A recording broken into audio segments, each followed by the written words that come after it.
विश्वमा यस्तो ध्रुवीकरण भइरहेका बेला नेपाली सेनाले भने रुसबाटै 2वटा सैन्य हेलिकप्टर ल्याउने सुरसार गरिरहेको छ। रक्षा तथा अर्थ मन्त्रालयले समेत त्यसमा अन्तिम लाल मोहर लगाइसकेका छन्। यसमा केही बिचौलिया र राज्यका पदाधिकारी लागेको आरोप रहेको छ। नेपाली सेनाले 5 वर्ष अघि नै रसियन Mi-17V5 हेलिकप्टर भित्र्याउने तयारी गरेको थियो। त्यसका लागि सेनाले 2017 डिसेम्बर 27 मा रसियाली सरकारी कम्पनी रोजोबोरोनसँग सम्झौता गरेको थियो। सो कम्पनीका तर्फबाट काठमाडौँ स्थित रसियन दूतावासका प्रथम सचिवले हस्ताक्षर गरेका थिए। नेपाली सेनाका तर्फबाट जङ्गी अड्डाले हस्ताक्षर गरेको स्रोतको भनाइरहेको छ। रुसले यही कम्पनीबाट एकीकृत रूपमा सैन्य तथा सुरक्षा सामग्री निर्यातको काम गर्छ। रुसी राष्ट्रपति भ्लादिमिर पुटिनले पहिलोपल्ट राष्ट्रपति हुँदा यो कम्पनी खोलेका थिए। सम्झौतापछि अमेरिकाले साङ्केतिक रूपमा असन्तुष्टि जनायो। अमेरिकाको असन्तुष्टिपछि नेपाली सेना हच्कियो र रुसी हेलिकप्टर खरिद गर्ने कदमबाट पछि हट्यो। आजको नागरिक दैनिकमा समाचार छापिएको छ। रुसी फौजले फेरि युक्रेनी राजधानी किभ र पश्चिमी सहर लभिभलाई लक्षित गरी आक्रमण तीव्र पारेको छ। केही दिन अघि रुसले आफ्नो आक्रमणको उद्देश्य पूरा भएको दाबी गर्दै बन्दरगाह सहर मरियोपोलमाथि आक्रमण केन्द्रित पारेको थियो। रुसले गत बिहीबार मरियोपोल सहरमाथि नियन्त्रण कायम गरेको जनाएको थियो।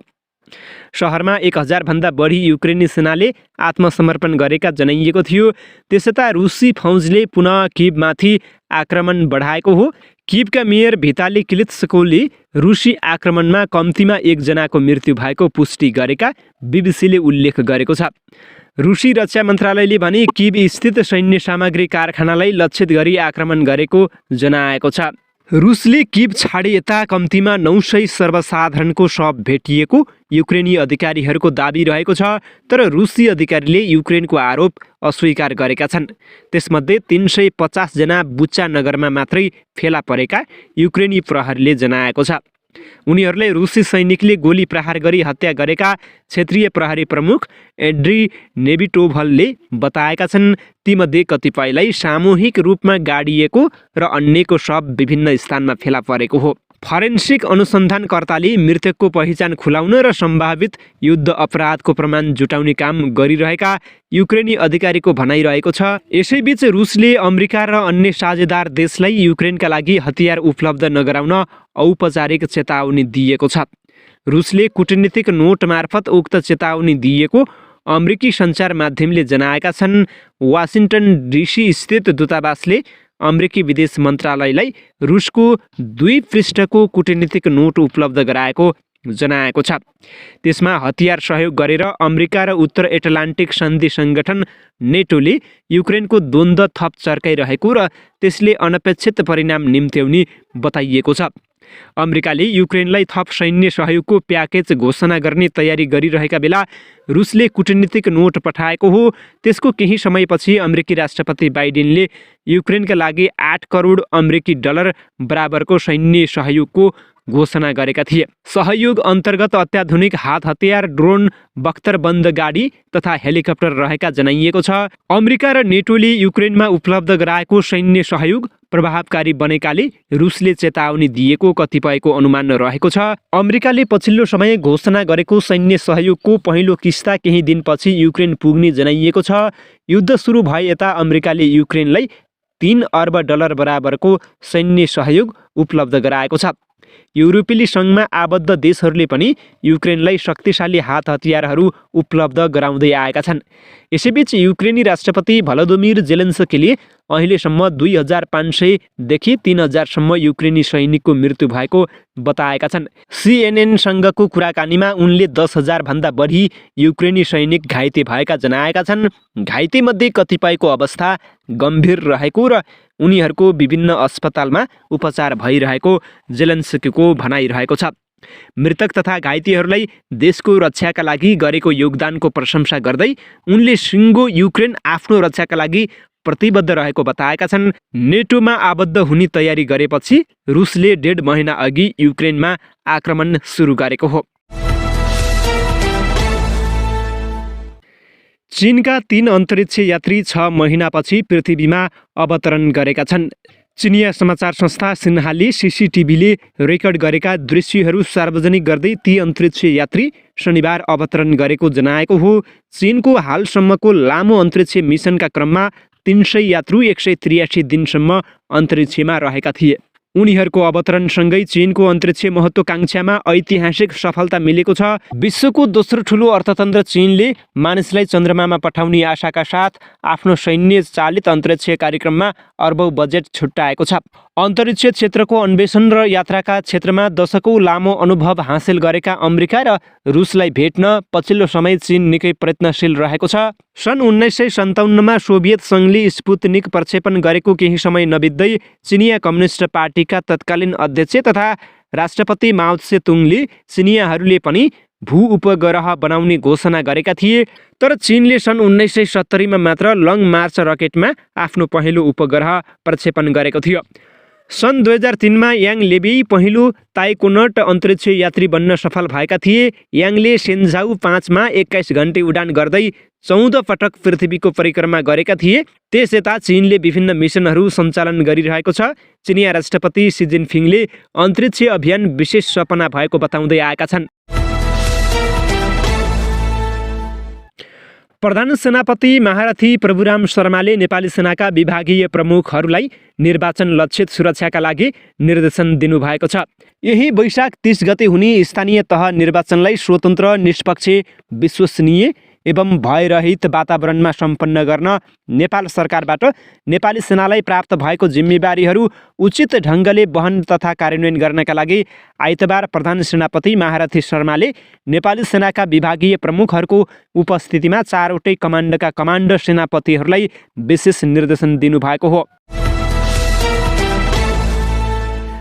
पूर्वी अफगानिस्तानको 2 प्रान्त खोस्ट र कुनारमा पाकिस्तानी सैनिक हवाई हमलामा परि मृत्यु हुनेको सङ्ख्या कम्तीमा 47 पुगेको अधिकारीहरूले आइतबार बताएका छन्। खोस्टका सूचना तथा संस्कृति निर्देशक शबिर अहमद उस्मानीले शनिबार भएको हमलाका बारेमा भने खोस्ट प्रान्तको डुरन्ड लाइन नजिकै पाकिस्तानी सेनाद्वारा हवाई आक्रमणमा अधिकांश महिला तथा बालबालिका सहित 41 व्यक्ति मारिएका छन्। अन्य 22 जना घाइते भएका छन्। अन्य 2 अधिकारीले पनि खोस्टमा मृत्यु हुनेको उक्त सङ्ख्या पुष्टि गरेका छन्। उनीहरूले शनिबार कुनार प्रान्तमा 6 जनाको मृत्यु भएको बताएका छन्। रुसी रक्षा मन्त्रालयले 23,367 युक्रेनी सुरक्षाकर्मी मारिएको दाबी गरेको छ। मारिनेमा युक्रेनी सैनिक, नेसनल गार्ड र फरेन मर्जिनरिज अर्थात् विदेशी भाडाका सैनिक रहेको रुसी रक्षा मन्त्रालयले जनाएको छ। रुसी रक्षा मन्त्रालयका प्रवक्ता मेजर जेनरल एगोर कोनासेन्कोभले आफ्ना 2500 देखि 3000 सुरक्षाकर्मी मारिएको भनी युक्रेनी राष्ट्रपति भलोदिमिर जेलेन्स्कीले हालै पश्चिमा मिडियालाई दिएको तथ्याङ्क झुटो भएको बताएका छन्। रुसी रक्षा मन्त्रालयसँग युक्रेनी सैनिक, नेसनल गार्ड र विदेशी भाडाका सैनिकहरूमा भएको वास्तविक क्षतिको भरपर्दो तथ्याङ्क छ, जसलाई युक्रेनका जनतालाई बताउन जेलेन्स्की डराएका छन्। आजसम्म 23,367 जनाको अपूरणीय क्षति भएको छ, कोनासेन्कोभले शनिबार भनेका छन्। रुसी राष्ट्रपति भ्लादिमिर पुटिन र चिनिया राष्ट्रपति सी जिनपिङले बर्लिन पर्खाल ढलेपछि विश्वले प्राप्त गरेको लोकतान्त्रिक उपलब्धिलाई उल्ट्याउन र उदारवादी अन्तर्राष्ट्रिय व्यवस्थालाई ध्वस्त पार्न मिलेर काम गरिरहेको अमेरिकाका विज्ञहरूले आरोप लगाएका छन्। जियान लियाङ र लियान चाओ हानले प्रोभिडेन्समा पश्चिमले सी जिनपिङलाई पुटिनको रक्षा गर्न र चिनिया कम्युनिस्ट पार्टी सीसीपीलाई अर्को रणनीतिक अवसर दिन विश्वलाई खतरामा पार्न खोजेको आरोप लगाएका छन्। युक्रेनको सङ्कटले लोकतान्त्रिक संसारलाई गम्भीर पाठ सिकाएको छ। तानाशाहको तुष्टिकरणको स्वतन्त्रता, लोकतन्त्र र कानुनी शासन कमजोर भएका राज्यमा विश्वभर विनाश निम्त्याउनेछ। आणविक युद्धको अवस्थामा यसले सम्पूर्ण मानव सभ्यतालाई खतरामा पार्ने उनीहरूले आफ्नो लेखमा उल्लेख गरेका छन्। जियानली र लियान चाओले युक्रेनमा रुसको आक्रमण एउटा खतरनाक गतिविधि हो जसमा 2 तानाशाहले विश्वव्यापी परिदृश्य परिवर्तन गर्न र नयाँ विश्व व्यवस्थामा आफ्नो निरङ्कुश प्रभुत्व स्थापित गर्ने षड्यन्त्र गरिरहेको बताएका छन्। मार्च 18मा अमेरिकी राष्ट्रपति जो बाइडेनले सी जिनपिङसँग करिब 2 घण्टाको भिडियो कल गरेपछि रुसले आक्रमण रोक्ने र चीनले सहयोग नगर्ने अपेक्षा गरिएको थियो। रुसलाई कुनै पनि सैन्य सहायता र आर्थिक सहायता नगर्न सीलाई बाइडेनले आग्रह गरेका थिए।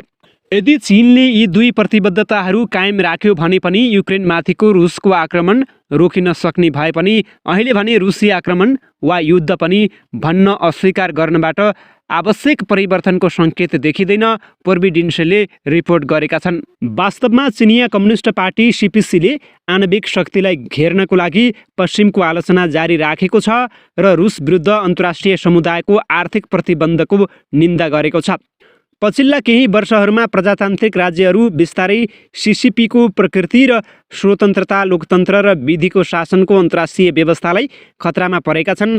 त्यसैले पश्चिमी देशहरूले विभिन्न कठिनाइहरू पार गर्दै एकजुट भएर चीनको सामना गर्न थालेका छन्। एक नयाँ शीतयुद्ध आसन्न देखिन्छ, तर लोकतान्त्रिक संसारसँग पूर्ण रूपमा टकरावमा संलग्न हुने क्षमता अझै नभएको थाहा पाएर सीपीसीले जानी प्रजातन्त्रको बजार र प्रविधिको शोषण जारी राख्दै र संयुक्त राज्य अमेरिकालाई कमजोर पार्न खोज्दै शीतयुद्धबाट बच्न खोजेको देखिन्छ, उनीहरूले आरोप लगाएका छन्।